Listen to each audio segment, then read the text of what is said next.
Why don't we have the power of the sun? It seems like we should be in a world with clean energy and the power to travel the cosmos. Stars are the engines of the universe and the main reason why we exist. So why can't we mimic that power? Where is nuclear fusion? I'm Ashley Christine, and here's how it works.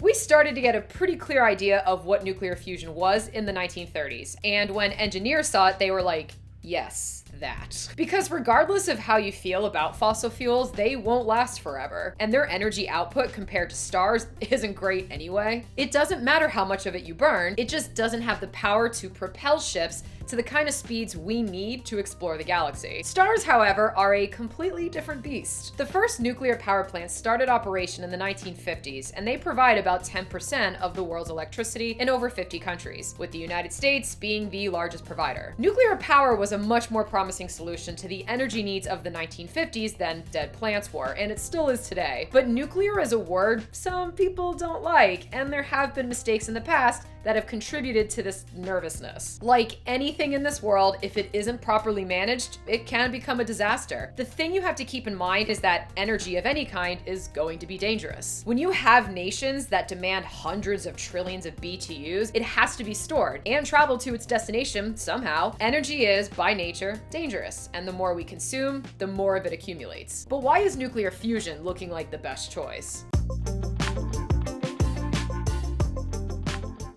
We do already have nuclear power, but it's fission. The goal is fusion. Similar words, similar concept, completely different execution. Nuclear fission, which is what power plants like these do, is when the nuclei of atoms slam together and break apart into smaller nuclei. Fusion is when they slam together and stay together. Both release a lot of energy. For fission, we start by taking elements with heavy nuclei, like uranium-235 or plutonium-239, and they essentially act as the fuel. We like these thick nuclei because they have a large number of charged particles. They're too big, basically, and this gives us more energy to work with. When the nuclei of the uranium or plutonium are forced to split, it creates two smaller nuclei, and these are called fission fragments. Uranium-235, for example, splitting into barium-141 and krypton-92. Not that one.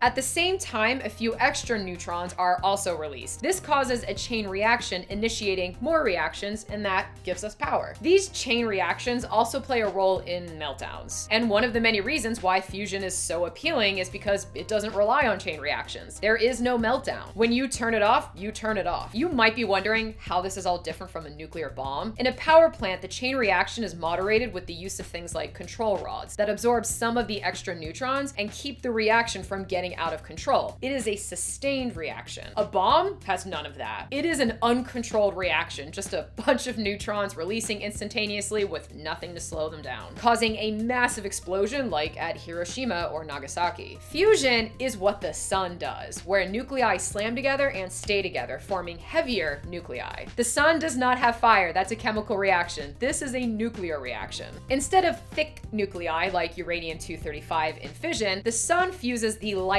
elements, hydrogen, to get helium, the second lightest element. This also releases energy. Fusion is incredibly difficult to pull off. It's like forcing two magnets of the same charge together. The reason why it's able to happen at all is because the sun's immense high pressure and temperatures that essentially manhandles them together. On Earth, we have a couple of problems with that. For one, hydrogen is only sort of abundant. It's very rarely found on its own and almost always part of a compound like water, H2O, or methane, CH4. Hydrogen can be extracted from compounds, but that's expensive. Second, hydrogen's energy output actually isn't that great. It's fine for the sun because the sun is so massive that it has enough fuel to not notice, but for us, it won't be that efficient. Luckily, we have hydrogen isotopes, which are better. An isotope is like the mutated twin of an element. Remember from high school when you stayed up all night cramming for that test that you got a 68 on anyway? What makes an element? An element is the number of protons that it has, the number in the top left corner. If it has a different number of protons, then it's a different element. Carbon has 6, oxygen has 8,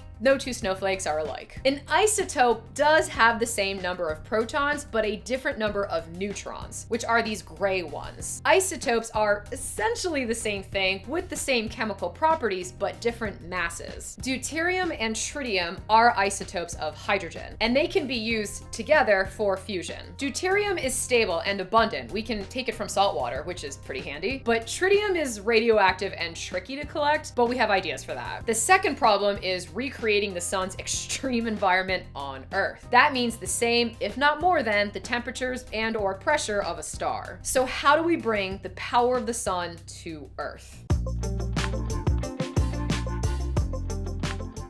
In order for us mere mortals to get fusion, we need to recreate the core of the sun. This means we need to heat the hydrogen isotopes to temperatures in the millions of degrees Celsius and create plasma, one of the 4 fundamental states of matter, along with solid, liquid, and gas. Plasma can be found pretty much everywhere. It makes up 99.9% of the visible universe, so you would think that we have a handle on it, but it's like trying to keep a pot of boiling water perfectly still. Plasma is crazy. It is constantly on the move and full of energy with unpredictable bends and twists. It is incredibly difficult to control, and there is no solid material in the universe that can withstand those temperatures. Not with direct contact anyway. Enter magnets. Plasma is electrically charged gas, which means that it will respond to magnetic fields. They can contain the plasma so that it doesn't touch the chamber walls and melt the building. Different designs are being tested out, like the tokamak, which is the more popular choice and uses a donut shape or torus. It's a simple design but requires a lot of power, and what's the point if it takes up too much? The Stellarator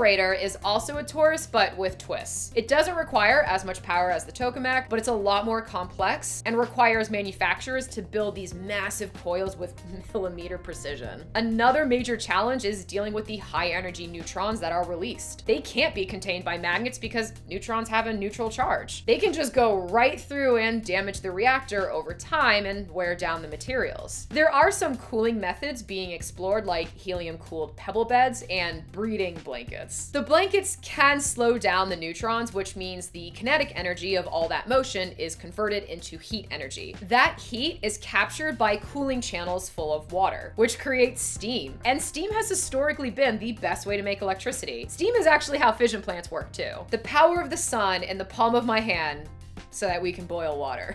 The blanket can also be used to make tritium, which, if you remember, is the more difficult fuel source to come by. So it can basically help make its own fuel. Fusion generates 4 times the amount of energy that fission does, and up to 100 million more times than fossil fuels. It's clearly the better choice, but only if we design it right. If done correctly, fusion will achieve what's called ignition, which is when more energy is coming out than what's being put in, and the reaction becomes self-sustaining. So the heat generated by the reaction is keeping the plasma hot enough to continue on its own. If it takes too much energy to run the building because we're heating the plasma and containing its temperatures and mood swings, then there's no point. That's been one of the main reasons why the running joke in fusion is that it's just 50 years away every year. So where are we right now? To be clear, we can achieve fusion. We know how to do it. The challenge is making it energy efficient and getting it to essentially run on its own. The International Thermonuclear Experimental Reactor, or ITER, is the largest fusion experiment in the world, involving 35 countries including China, Europe, Japan, and the United States, and is located in southern France. ITER is being built for experimental purposes. It's trying to demonstrate that fusion can be done on a safe, clean, large scale. It uses a tokamak design, and one of the first goals is to produce 500 megawatts from 50 megawatts of input for 7 minutes, which is 10-fold gain. If successful, it will set the stage for other reactors across the world. However, it's still under construction. It's had a lot of delays and gone way over budget, and it's unclear exactly when it will be complete, though rumor has it will be sometime late next year. Fusion might seem like a waste of time and money, especially when solar and wind energy are making so much progress, and they should definitely still be pursued. There's no reason why we shouldn't have multiple sources of energy, but solar and wind take up physical space. They rely on nature and weather, which can be unreliable, and they don't produce the oomph we would need for space travel. Also, the byproducts of fusion are less harmful than fission, with no long-term nuclear waste. Fission can create radioactive waste that lasts thousands of years, while the main byproduct of fusion is helium, an inert, non-toxic gas which we need for MRIs and rockets and all sorts of things. Although it might come as a surprise to learn that the the amount of waste from nuclear power plants is actually not that big to begin with. On average, the amount of waste your house goes through in a whole year, for example, would be the size of a brick. And only a small portion of that, about 5 grams, is classified as high-level waste. Some waste is recycled depending on your country, but in the United States, we don't recycle. Shocker. We store it in concrete, which kind of sucks, but at least it's monitored. Fossil fuels we burn mostly without constraint. Fusion is far better than fission, fossil fuels, and most other alternatives. This is more power than anything else and has the least amount of waste. It's been good enough for stars for billions of years, so it's good enough for us. The only question is, will we work together fast enough, hard enough to see it through? Because once we have it, we'll enter a new stage of human advancement.